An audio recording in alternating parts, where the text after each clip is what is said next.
Alright, hello and welcome everyone, this is Ace.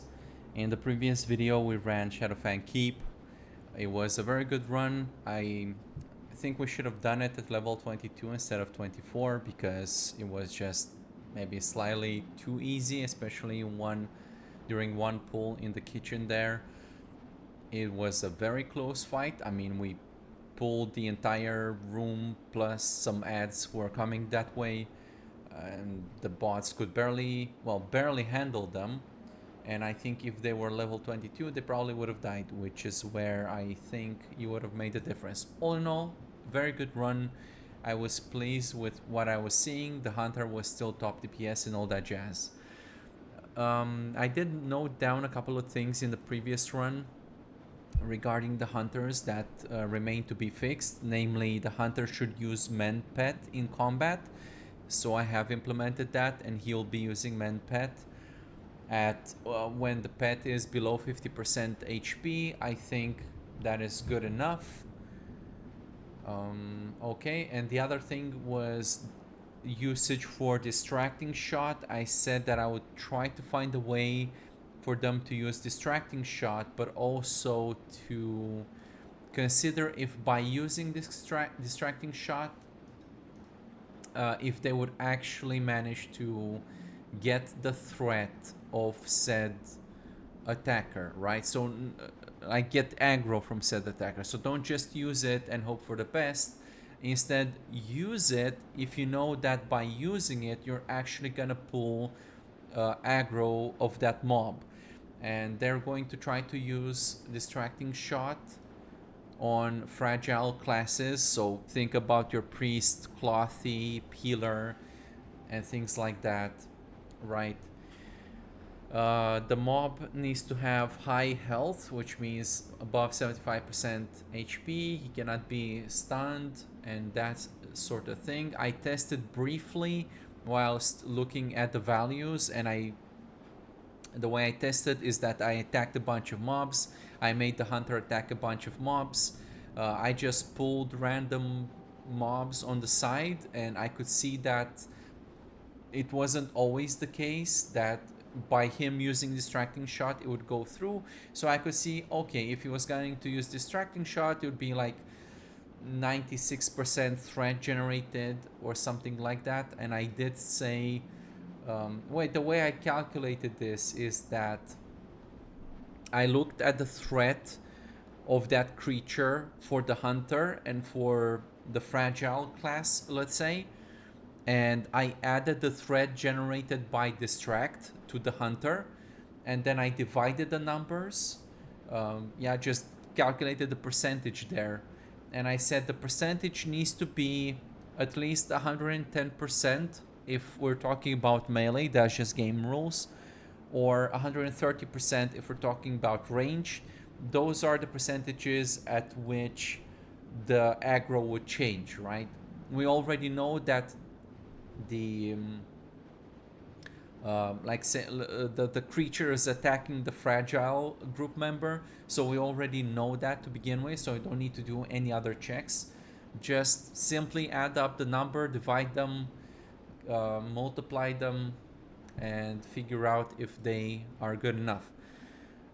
In my short test, they seem to work as you'd expect. In reality, I guess we'll find out if it's good or not. You might again be wondering, why should they use distract? If you're asking, probably most people would say not to bother, but you see that in each and every video I show you some abilities and stuff like that, and as they get higher level there'll be more of these sort of things coming into play. And as you've seen from the dungeons we've run so far, we keep building up the toolbox of the companions, and they just, I don't know, it always comes down to like minute details and minute things, and we've seen quite a few times already, and this is not something new. Like as I was writing the code, I've started noticing this quite a lot. Just because they start using these what seem to be niche abilities in niche situations, it helps them win some encounters that you might otherwise think they should lose, because you do a big pull, you pull like a double pack or something like that, or full, or a room full of mobs, and you think there's no way 4 companions should win that, and I agree. And but just because they use all of these tools at their disposal, with some degree of efficiency, it does start to make a difference. Or it makes a difference just enough where if you were in that position to help them, because again, I'm not participating in these fights, but you will. If you were in that position, then you could have turned the tide and just made it happen, right? So that's kind of my philosophy. I want them to have the best logic that I could possibly give them. And where you come into play is you're gonna bring the arsenal, right? You're gonna bring the extra attack power, either by using consumables or by playing your class correctly or by using commands correctly.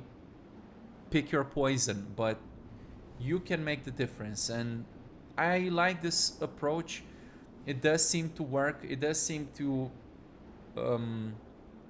give the results that I would expect. So we're gonna continue doing it. So there you go.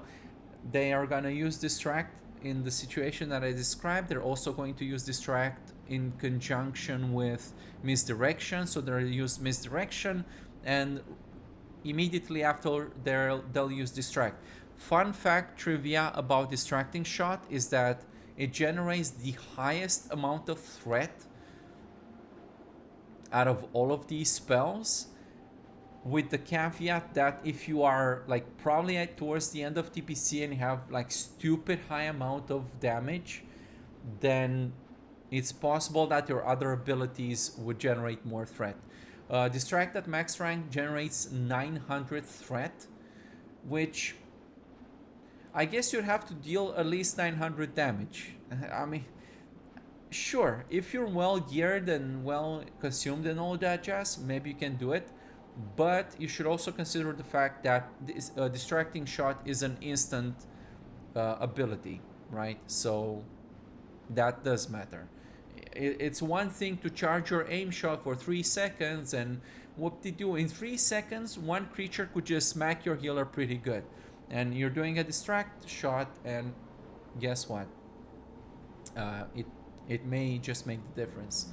And actually, right, because you're doing misdirection, they're doing misdirection on the tank. Let me see which tank are they using misdirection on, because they have to figure out on which tank, and I think it may be.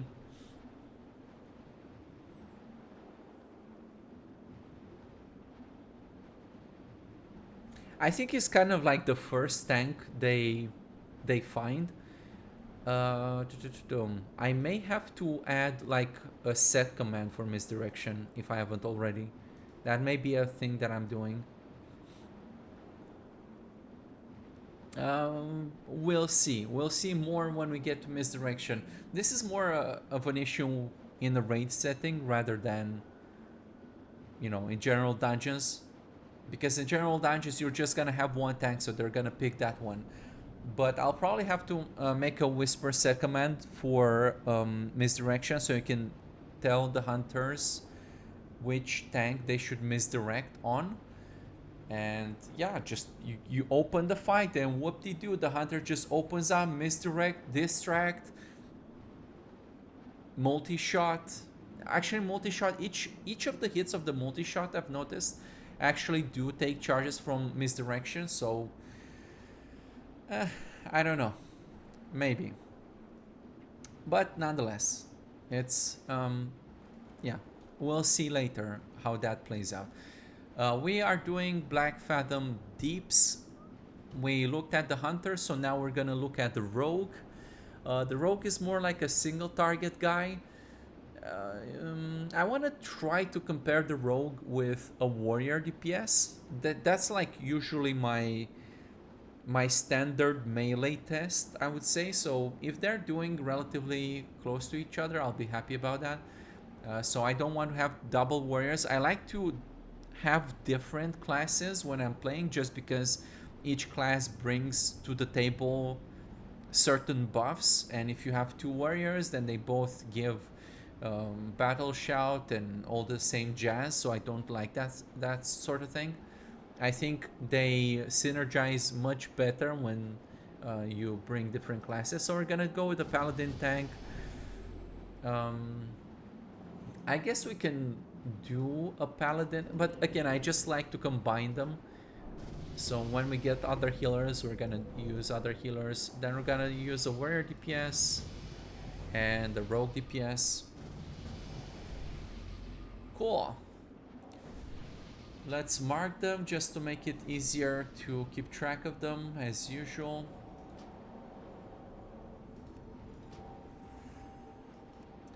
And let's set debug on the rogue. Let me see, did I initialize myself? I think I did. Okay, so he's got ambush.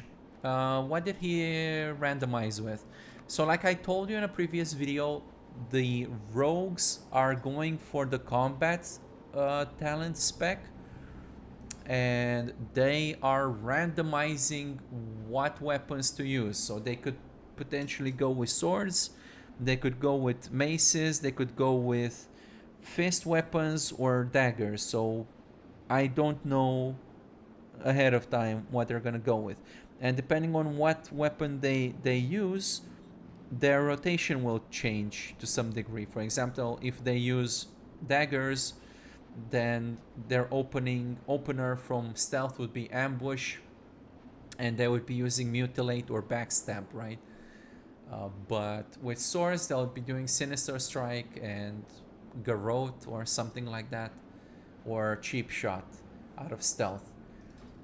Cool, so that's that. We can try that just to see if he's not gonna garrote. So when deciding whether to garrote or cheap shot, he's gonna look to see if the target would last at least 18 seconds, the time to kill, I mean. So he's not gonna do it willy-nilly. So most likely, if you quickly open up, he's just gonna cheap shot if he has it, and if he doesn't have it, he'll just like normal attack. Again, you can turn off stealth if you don't like that. Yeah, that's your business. You see, like from my point of view, I have to like write all of this because some people like it, some people dislike it, and if you dislike it, at least you have the option to turn it off. But if you do like it and I don't code that in, then you know you're screwed, right? You're missing out. And I think it's pretty cool during leveling if you're playing with a bunch of rogues and they're just opening up with ambushes, or you're playing with cats and they're also synergizing and doing revenge or shreds, or not shreds, what was it called, revenge I think, or something like that, which is the equivalent of ambush, something like that.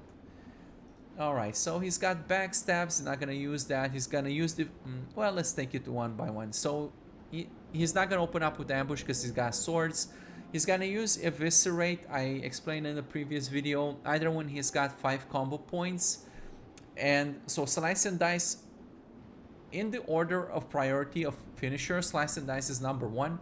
So he's gonna do that at 2 combo points, and he's going to try to keep that up in certain situations. So either when slice and dice is about to fall off, so at like 5 seconds or less, or he's also gonna calculate at some point, for example, like to use eviscerate, he needs either 5 combo points. So first he's gonna slice and dice, and then he's like, oh, slice and dice is okay.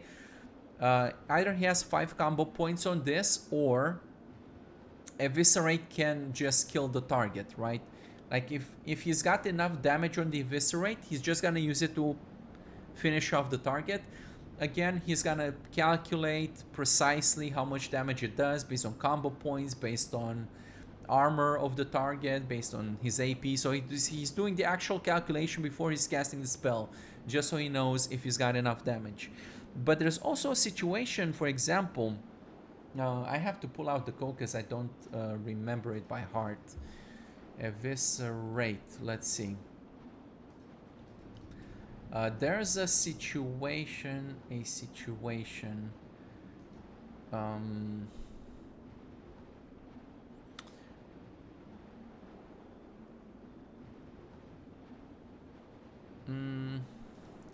Let me look at slicing.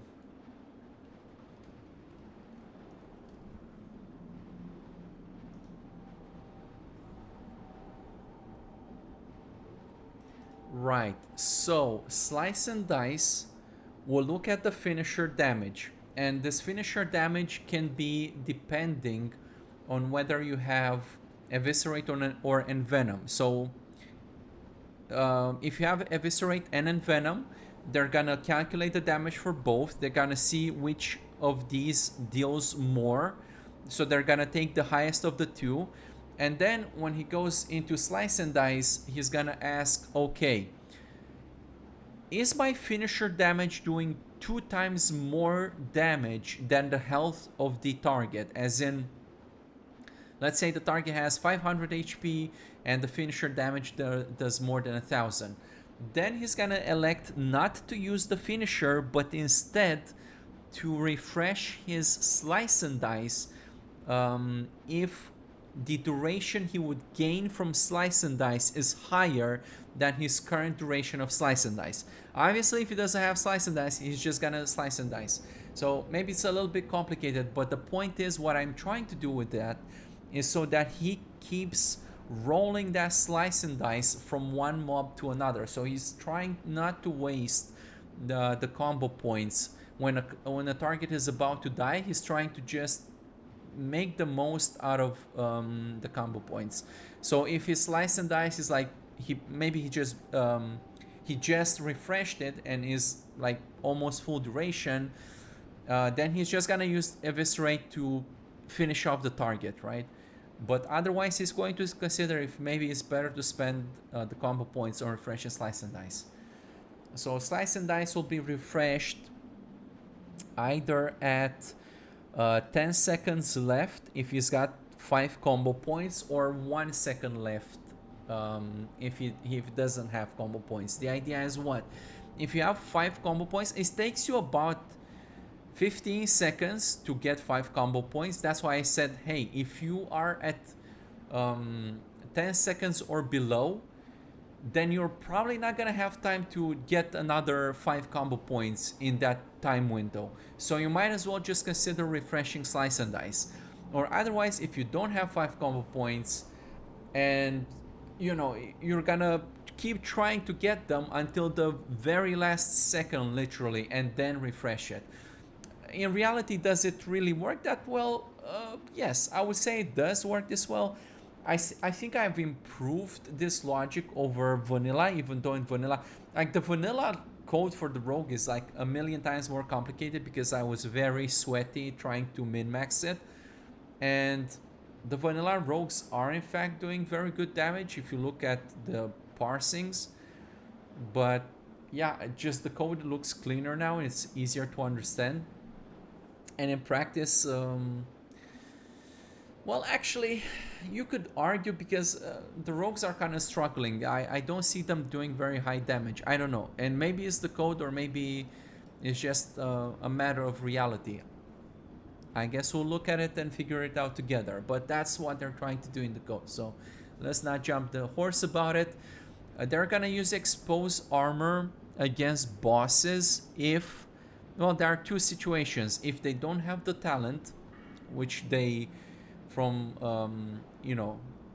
their builds should go into the improved exposed armor. If they don't have the talent, they're gonna check to see if the boss has Sunder armor applied, and if it does have Sunder armor applied, they won't bother exposing armor. If he doesn't, or if he does have Sunder armor and they do have the talent, then they will still do it, because with 5 combo points it is the best between Sunder armor and exposed armor. It would just reduce the most, and the difference really maths out to something like 4 to 5% extra physical damage by using improved exposed armor at 5 combo points. It's not like game breaking or something, but then again, all of these little things just add up. They just add up. It is what it is. So that's what that's supposed to do. Garrote, again, he's gonna use it out of stealth. If, for example, let's say I do a pull, and we can test that. It's not very difficult. We just do a Z pull on one of the bobs. So we send the tank in. Remember, time to kill is calculated after 3 seconds. So we send the tank in for 3 seconds, then we send the rogue in afterwards. And because there's going to be a time to kill, and if the target is sufficiently tanky to last 18 seconds, then the rogue will garrote it. Doesn't really happen all that often, I would say, against normal mobs. Even though it can, it's not impossible. But against, let's say, boss types and things like that, it's more likely to happen. So we're gonna look into that as well. He does use Rupture as well. I don't really remember when he uses Rupture. I think Rupture does more damage than Eviscerate and Poop Sense. But then again, they also look at the time to kill. So they don't just use it for no reason. They look at the time to... Let me look at the code. What's it called? Rupture? Rupture. Right. So they really want to have 5 combo points for using Rupture. They... hold on. Hold that thought. I see they're calculating the damage of the Rupture. Okay, so it's also yeah, looking at the damage of the Rupture. So it's considering to use between Rupture, Eviscerate, and Venom. But in addition to the damage, which the damage of the Rupture should almost always win against Eviscerate. So it's almost kind of moot to calculate this. Maybe if you're leveling, you have higher ranks, or for some reason you went into improve Eviscerate or something like that, that would tip the scales. But it's also checking that the target of the Rupture lasts for, or the time to kill is longer than 60 seconds. So yeah, don't really, I mean, I don't know. It's mostly going to use this against bosses, I think. It's very unlikely against normal creatures that he'd use this, but if it does, great. Yeah. One of the problems with calculating time to kill, I've talked about this before, is that you cannot really know what's going to happen. Like, you cannot predict the future. So you can say, okay, this target is maybe gonna last 20 seconds, or is gonna have a time to kill of 20 seconds. But that's before, like, all the group members started attacking it. So you cannot really know that. Of course, once they start attacking, the time to kill plummets and things like that. So, you know, use it, take that with a grain of salt. Yeah. Slice and dice, we talked about it. Ambush, he's gonna use that as his combo point generator if he's got daggers. In this case, he'll use Sinister Strike. Evasion, he'll use this if he's attacked. And I think he needs to be like below 50% HP or something. Yeah, he needs to have at least 3 attackers. Actually, I don't like this. I want to say something like, hey, if you have at least 3 attackers, or maybe you just have 1 attacker but your life is below 50%. How about that? Right, so we kind of cover our tracks there a little bit better. So I just changed this. We're gonna do this live. We're gonna change that right now. Cool. So feint, he's gonna use that the same way as the hunter was using his feint ability, whatever. So if he's being attacked, he's gonna try to feint. He's not calculating threat when using this one, so the effects may vary. Like the success, you know, it's not guaranteed. But it's also it's kind of like the last circuit breaker, or let's say defensive ability that he's going to try to use. So it's not particularly a priority for him. And he also needs to have no, he's just gonna try to use it if he's being attacked, and he needs to make sure that the attacker has high HP, just so you don't use it against someone who might be dying. High HP means above 75%. Gouge, he uses this to Kite, just to peel for people who are getting attacked. So he's trying to peel for fragile classes. Yeah, just similar conditions to other things. Kick, I talked about it in a previous video. They're all going to try to coordinate kicks and interrupts. So whether we like across classes with players, doesn't matter. Before using kick, he's going to check if anybody else is using an interrupt. So he's gonna check if a priest is using silence or a mage is using counterspell. Doesn't matter if it's a companion or you. It doesn't matter who it is. They can see you casting spells, right? So they know if you're using something like that. So he's gonna use it if the target can be interrupted and nobody else is using it. Sinister Strike, just normal combo generator. Sprint, I think he uses to gap close. He's gonna use to gap close against targets who are like longer than 10 yards, like further than 10 yards away. Kind of questionable, could be 20, I don't know, it's kind of arbitrary. He's also gonna use it if he's being rooted. May need to look more into the logistics. I don't like the way I wrote this code. Maybe I should change it right now. I don't like the condition that I put here. It's very, very, very arguable. Should do it differently. Let me see if I can improve this condition, because I don't like the way I wrote this. I think this can be improved. Give me a second. Yes, okay, this is what I wanted to actually do, because I want him to see if he is being affected by some kind of root spell, right? Some kind of root spell. Perfect. All right, this is better. I'm happy with this. Again, the companions don't actually build into improve sprint, but maybe you would with your legacy companions, so there's that. They don't use detect traps, just like the hunter doesn't use like different trackings, because it's kind of pointless for them. They do use distract actually.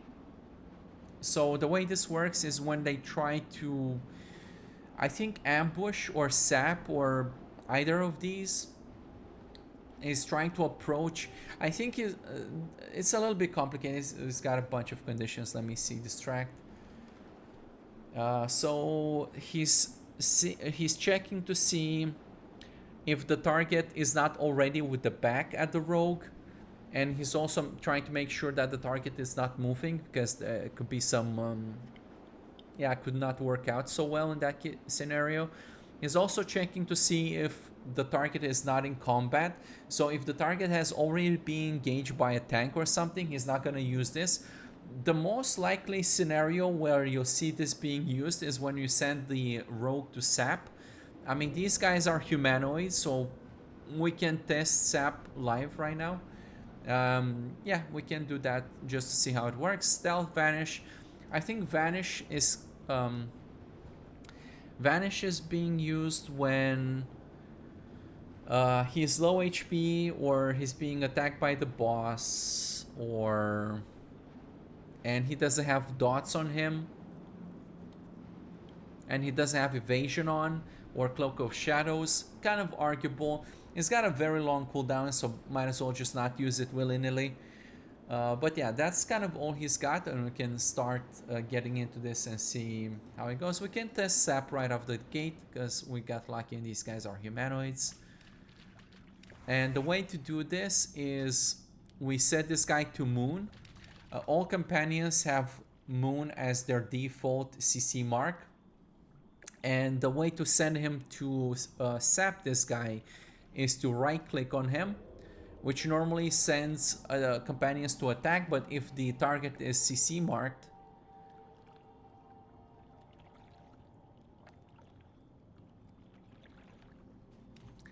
well, he kind of failed there.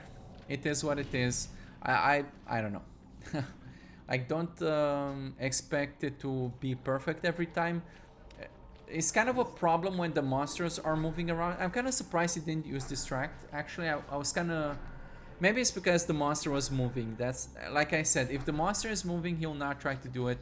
I'm not sure if that's the... You know what? Let's go and just see what happens if he's gonna do it anyway. Distract. Right, so we're gonna be like, I don't care. Oh no, no, okay. So maybe he will do it. Okay, let's try again. Maybe he just got unlucky, but I do want to see that distract, so I'm kind of confused. Let's do this again.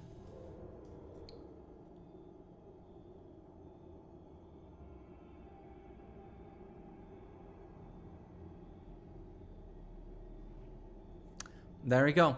He didn't use distract because the mob was already facing with the back had his back exposed to the row, so he didn't need to do it. So that's exactly what he does, right? He goes all the way there. Again, like, don't expect like 200 IQ moves from him. So if the mob is wiggling with the face at the rogue, as you've seen with the previous mob, he will probably get exposed. So kind of take that with a grain of salt. Oh, he did it again. Good job. So after he does it, he'll just return. Yeah, he'll just return. Make sure you keep right click on until he returns all the way, because if you don't have right click on, he'll just leave stealth as you've seen it. So that's an important thing to mention. Definitely the entire time have right click on until he gets all the way back to you. And if we keep having him under right click, I'm trying to see if he's gonna distract, but yeah, this mob just happens to turn with the back all the time. It is what it is. We'll keep doing this and maybe we'll see a distract going out. But I did test this quite a lot, and they are doing it. It's kind of funny when they do it. But yeah, it doesn't always happen, I suppose. Alright, let's get on with it. The mob is still CC, that's why nobody is attacking, even though he's got a focus mark on. Oh, you saw a chastise going out there. That's the racial for the dwarf priest. I forgot what it does. I think it does some damage or something like that. But you do see he used Garrote. Yeah, I guess that particular target was in combat long enough. It does take, like, if you send a warrior charging or something like that and the rogue is still in stealth, from, you know, like, he's got plenty of time to get those 3 seconds elapsed, so the time to kill can get calculated. And then he would Garrote, and that deals a pretty good amount of damage. And yeah, it is what it is.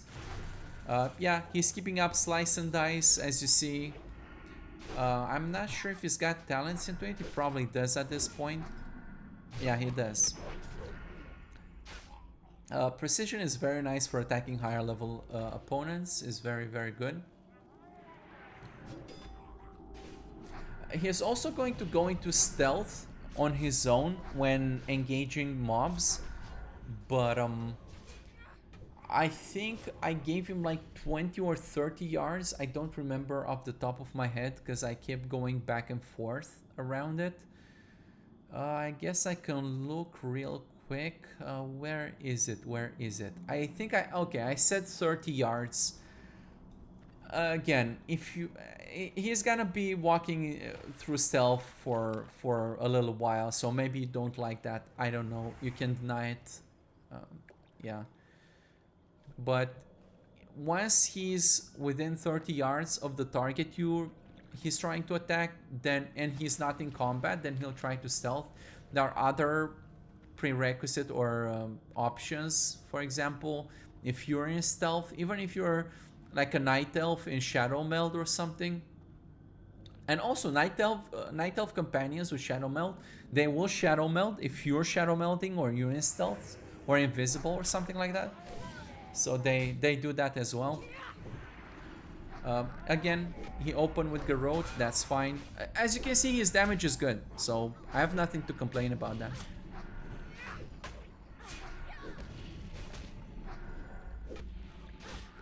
Even though I see that warrior kind of hanging around there. The Paladin is still doing excellent damage, so I don't know. I'm just very impressed with the Paladins in TPC. I'm not sure if this Paladin in particular has a great weapon. He's got a terrible weapon, everybody. He's got a 10 level lower weapon. So you see, I don't know, just Paladins confirmed busted. They're basically illegal. We can go a little bit faster here, I think. We don't have a lot of AoE. Well, I guess we have the Paladin, so that he makes up for it.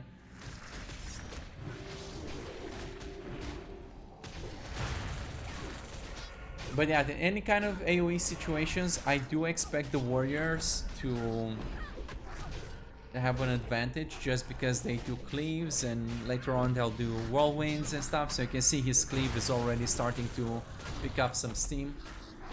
But the rogue is doing very good single target damage. He does seem to keep his slice and dice up. We can look at it in the left panel here. He stealthed up and then he garroted this crab here. It's kind of funny. But yeah, I'm okay. If we had a hunter, you'd probably be beating both the rogue and the warrior as per usual. But I am... like, the warrior and the rogue combination is usually my testing bench for these guys. Just if these guys are close to each other, then that's kind of my... let's say my gauge for the fact that they're doing all right.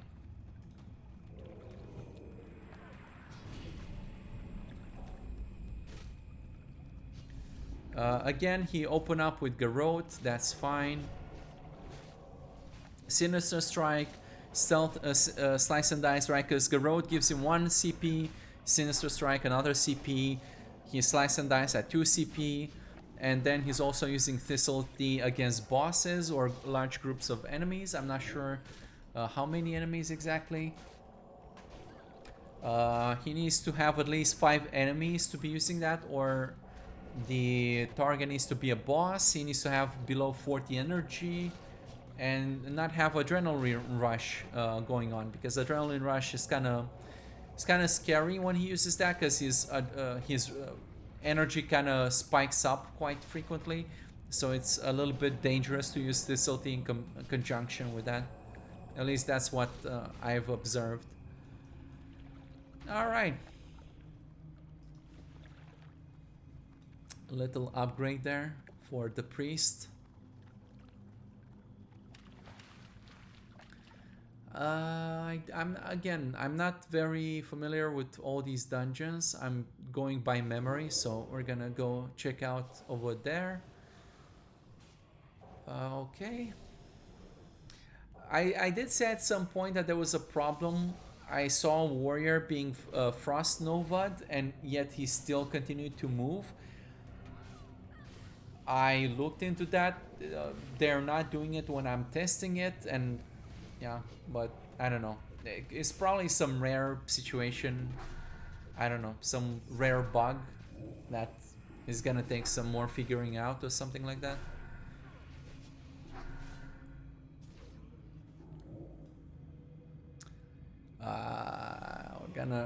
We're gonna drown soon, and actually the companions can drown as well. You can use water breathing potions, and they would use it as well. Or you can bring a warlock or a shaman to buff you with unlimited breathing, so that's a thing. But definitely be paying attention to this. And I know some people get angry at me because, oh my god, the companions are drowning. Yeah, they are. You're literally doing that to them. You're not being very sportsman-like, or you're not a team player if you're letting them drown.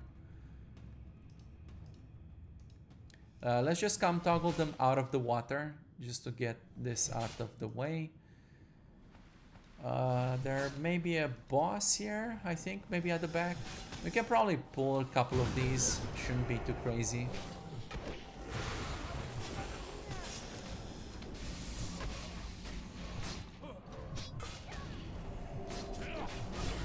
Oh, you see that he used Escape Artist. That's from the gnome. So they do use racial spells.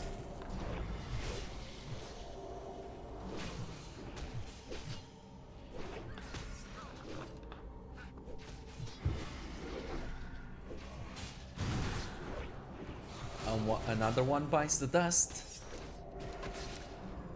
Yeah, you see he's still using eviscerates, and he probably executed someone because he used slice and dice shortly before, so he probably didn't have more than 1 or 2 CPs. So he does use, yeah, exactly like I said, if his slice and dice is up, and it cannot be refreshed with the amount of CP he has before the target is about to die, then he's just gonna eviscerate, which is fine. Right? He did it again now. So yeah, that's working as intended. I like that. When he's higher level, we're gonna see if he's gonna use eviscerate or envenom more. I'm not really sure. I think in my testing it was kind of something. Well, the benefit of envenom is that it deals poison damage, so it bypasses armor. So if you're fighting something with a stupid amount of armor and that target is not being armor stripped at all, again, they know the armor amount and they do all the calculations, so like they know what's going on, right? You see here he stealthed up and then he Sinister Strike. That's because the time to kill... Well, actually, this boss Frost Nova'd everybody, so he probably pulled him out of stealth. But yeah, his rotation is pretty plain, so it's... At least at this point, it's nothing too crazy, I would say. But he's doing pretty good. He's doing pretty good. And again, I'm always expecting the warrior to just deal slightly less damage. Wow, that's a nice upgrade. Look at that. Yeah, I mean, yeah, very nice. 5 agility. There you go, everybody. Now he's definitely gonna pull ahead even more. I expect the warriors always to deal less damage, slightly less than the others. But again, within 5% is my margin of good enough. Just because the warriors are doing demoralizing shouts and thunderclaps, and I hate to keep repeating this, but you saw how many times they've won those crazy big pulls that you wouldn't really expect them to win. But there you go.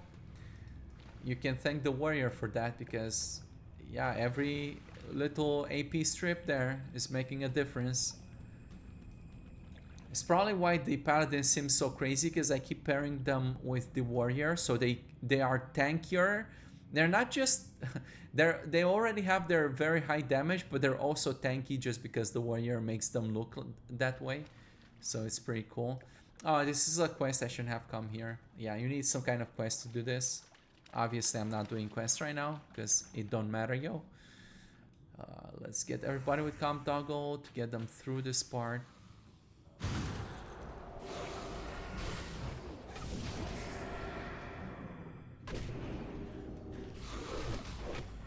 Yeah, we're just gonna keep going until we get to the shore.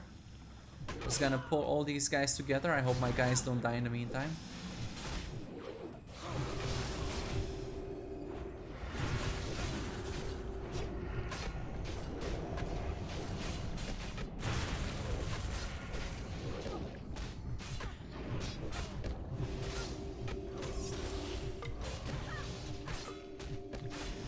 Yeah, this was a really big pack and I didn't let the rogue do his thing.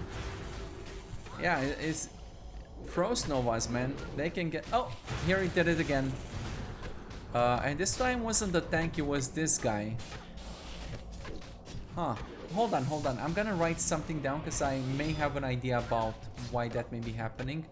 So check Frost Nova with going behind the target.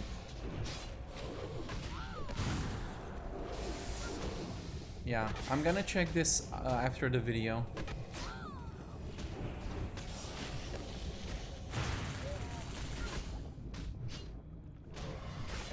Oh shoot! The healer is down, everybody. That's no bueno.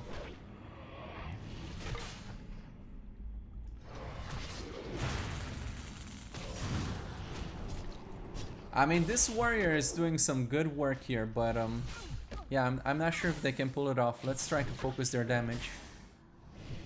Maybe. Come on. Oh, he played on hands himself. Good job. There you go. Thank the warrior. He doing the good boy work.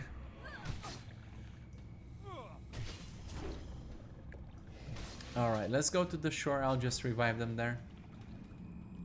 Cool.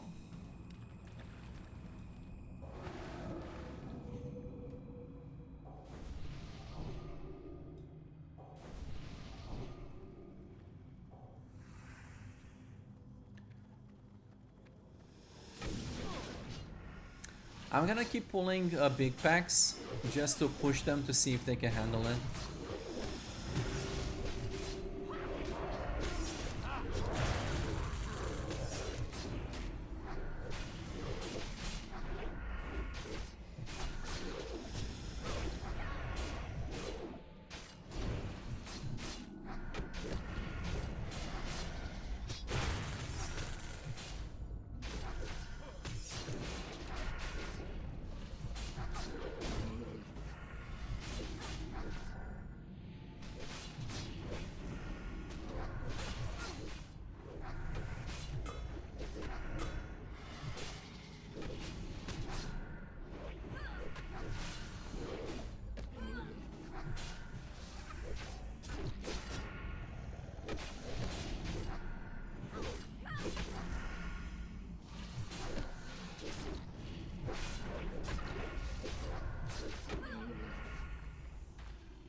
One thing I should mention that I just noticed now, a thing that I did, is even if, say, you give the bot the command to attack a certain target, if he's being rooted and he cannot reach that target, then he will look for a target to attack within his melee reach, right?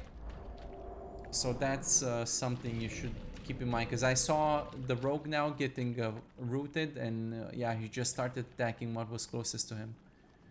So they don't just stand there and gawk.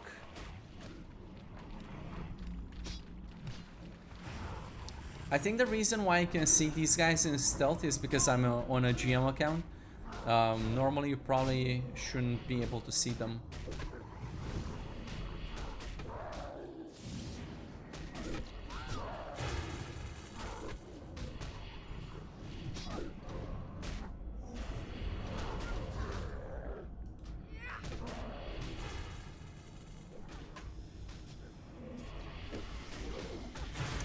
Oh, I don't know, boys. I think this is a little bit too much.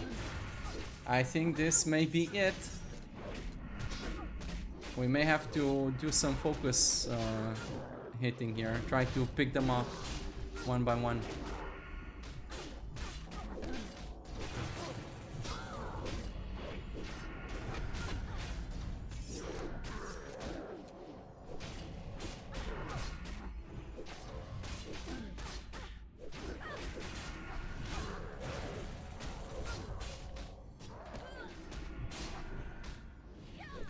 Holy shit, they're still doing it, everybody. I don't know. I don't know, but they're still doing it. Look at that. He used his ulti. That's nice. Wow, this Paladin is kicking some serious ass, dude. But again, look at the thunderclaps. Look at the demoralizing shouts. Still doing respectable damage. I don't know. I really like it. I can't believe they actually won this. It's kind of crazy.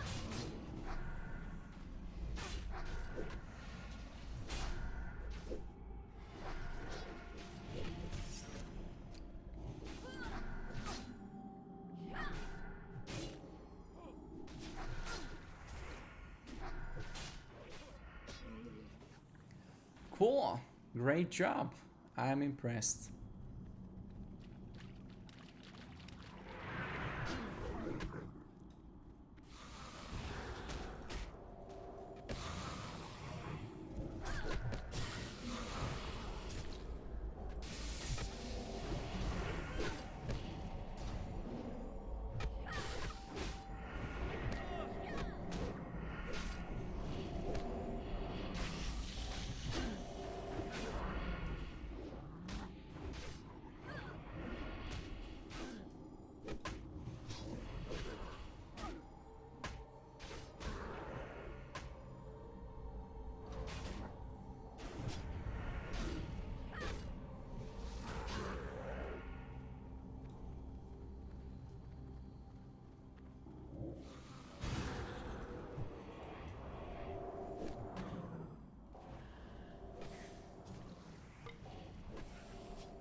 I remember this room being a little bit scary on vanilla, but I wonder how they're gonna handle it.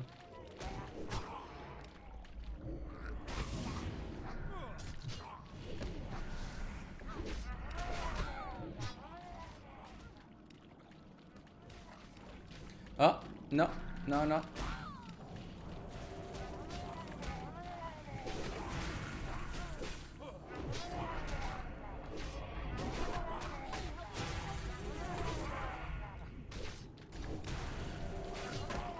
Where is the warrior putting his talents into? Oh, he did go for improved thunderclap, everybody. There you go. Yeah, good job. I like that. I really, really do. It's not bad. It's almost as good as Cleave, right? They're neck and neck. Worth. I mean, you see him using it all the time. Even though once he goes into Berserker, it's gonna be more difficult. But at this point, yeah, he's using it quite a lot. Thunderclap is a beast.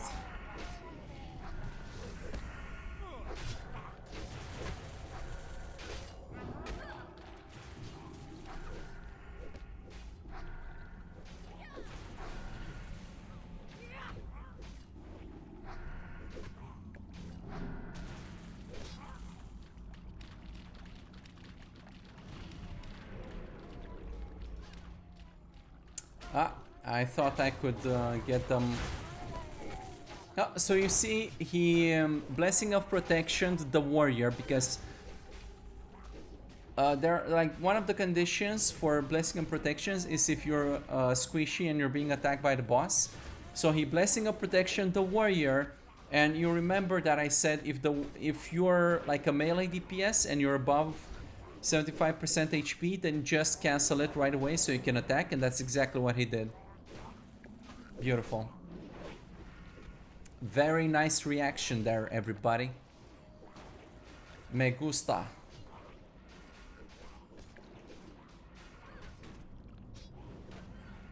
You can see the warrior, he's doing Thunder Armors. Like I said, he's only gonna use these against bosses. So the rogue doesn't need to expose armor. Again, I don't know, just I love these guys, dude. It's like, what more can you ask? It's just correct, you know? It's just correct. They're doing the things. They're all neck and neck in DPS. That is not a coincidence, I'm just saying. Oh, shoot. And the warrior, for doing such a great job, we're also gonna give him a bigger axe. On the vanilla server, if you use the use command on this thing, they're actually all gonna use it and get the buff.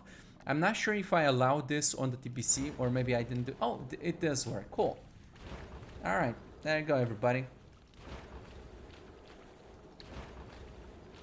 Though I think I should probably do it one at a time.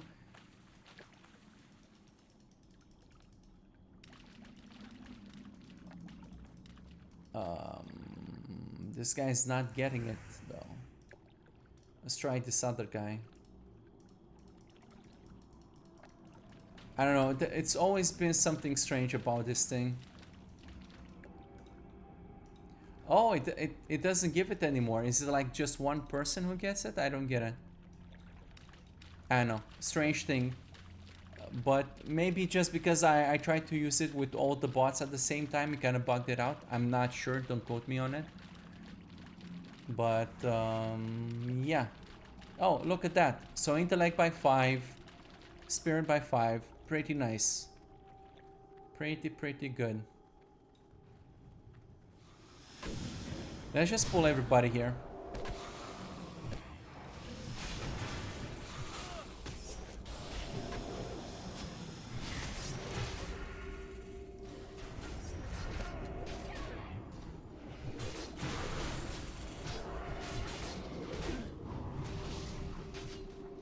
Whoa, that's maybe too much.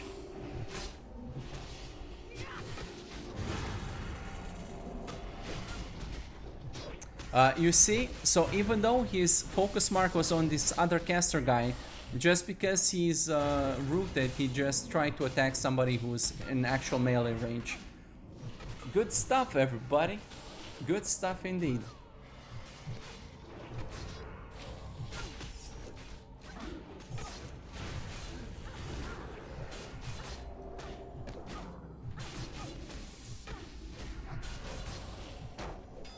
Let's use a bomb just to make this go a little bit faster.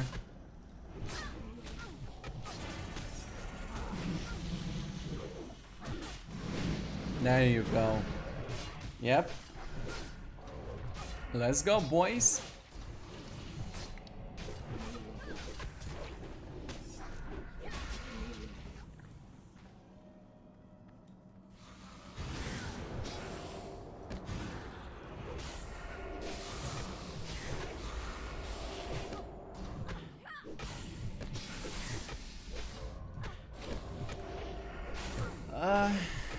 This freezing root thing is keeps nagging on me. If rooted and already moving, then castle stop moving. Maybe that's the actual problem, because perhaps in the core it's not trying to stop them or something, I'm not sure. But I would say it's not correct.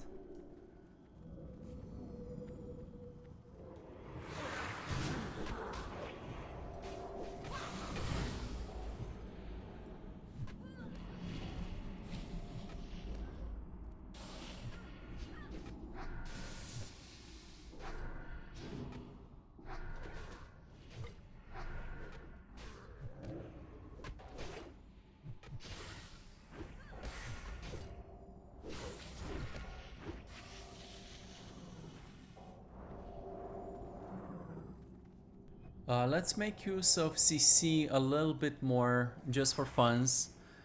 So here's what we're gonna do. We're gonna try to CC this guy. Let's add another CC mark to this. Why not? So by default, they all have moon. Let's add diamond. And we're gonna apply diamond to this other guy. And we're gonna do a skull mark on this guy. So what I'm gonna do is I'm gonna right click this guy. And oh, he's a demon. Okay, that's why he didn't go. All right. Oh, oof.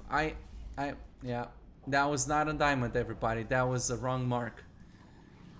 Oh well.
Wait, hold on a second. Hold on a second. This is not correct. Um, fuck. You see, the rogue is not leaving stealth here. This is not correct. I think he was waiting for that time to kill, but I don't like what I saw there. It's good that we're testing this. Let's look at Garrote.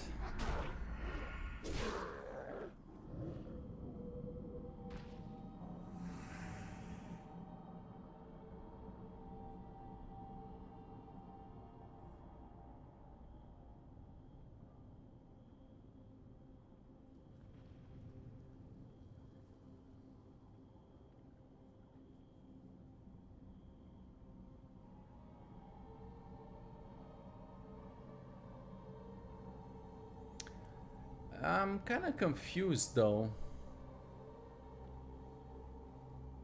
I am kind of confused because he...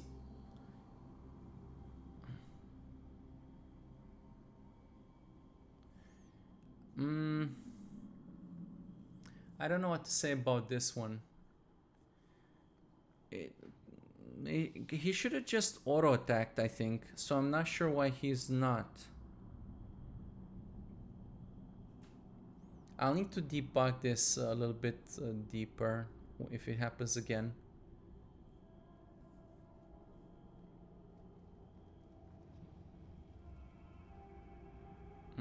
Strange. I guess we'll just have to keep an eye on it, and if it happens again, I'll debug it, see what's going on. But it's definitely not correct.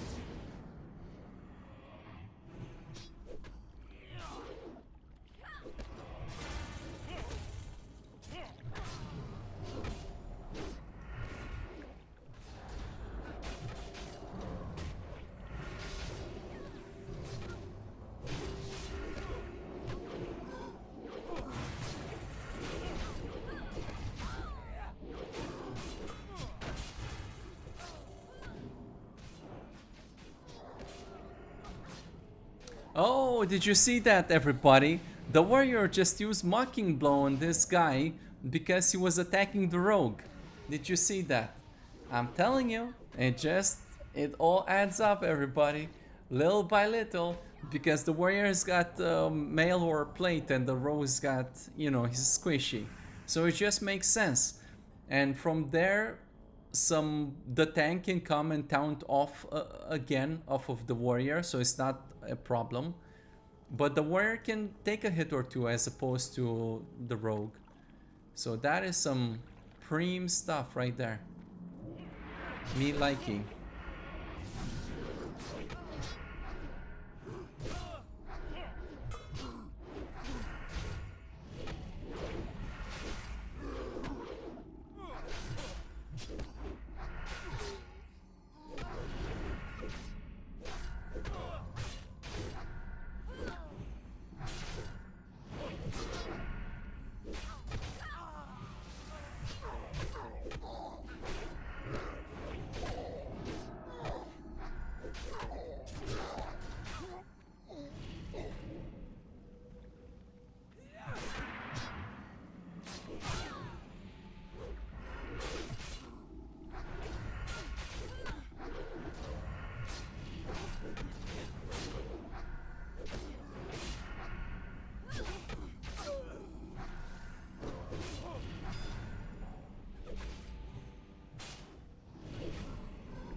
I feel like they're killing a little bit slow, so let's just use some consumables just to make them go a little bit faster.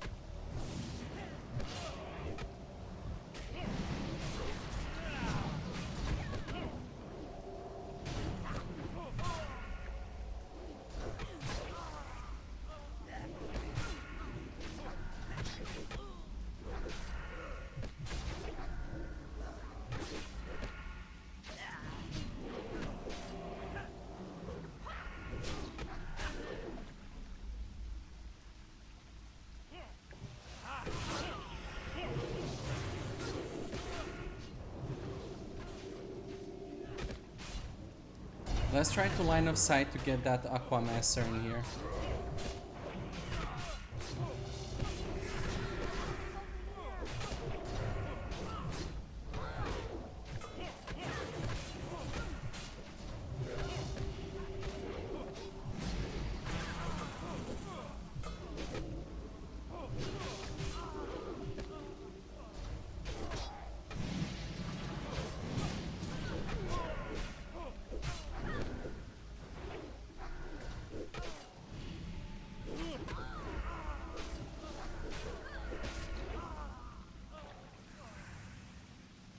I know there's a boss underwater, but maybe you can skip that one. I think Emil, when he ran, he also killed the underwater boss. So there's nothing special about him. It's just annoying because if we go down, then we have to backtrack. It's kind of annoying.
What is this priest dispelling, by the way?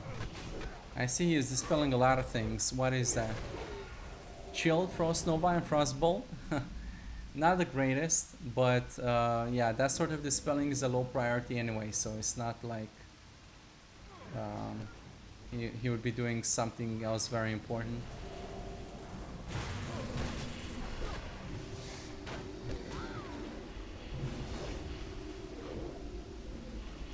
Yeah, we got a big pack here. I'm just trying to get them over here so we can line of sight the casters so they get in here.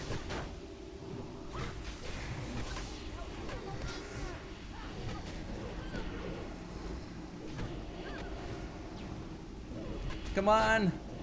Nice! Nice save! Good job, priest.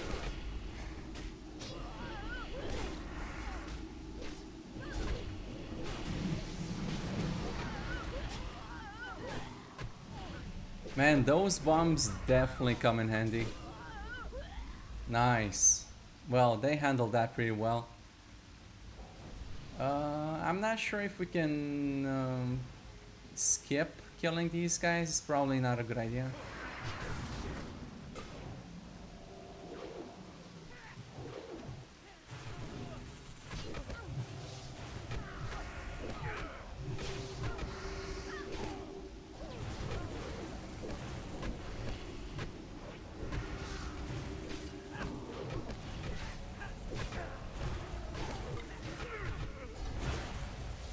You notice this time the warrior didn't remove the bubble right away just because his life was not that above 75%.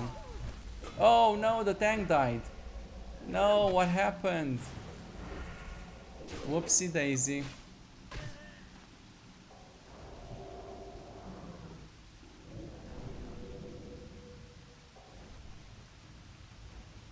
Notice that consumables have charges, right?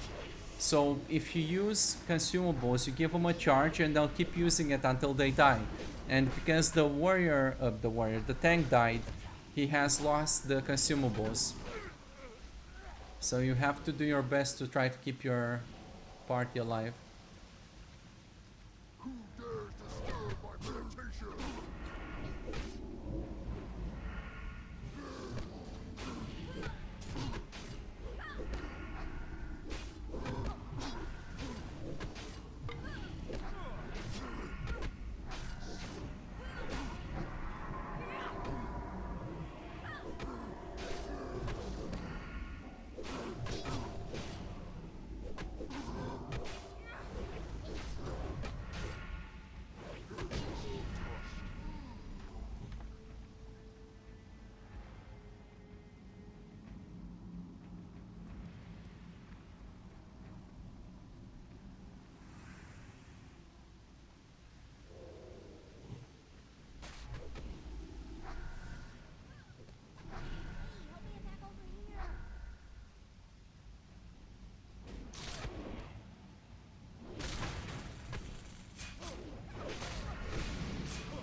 All right, that was it.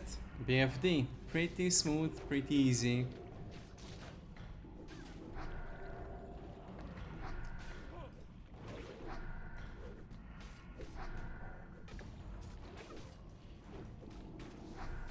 Yeah, I like what I saw.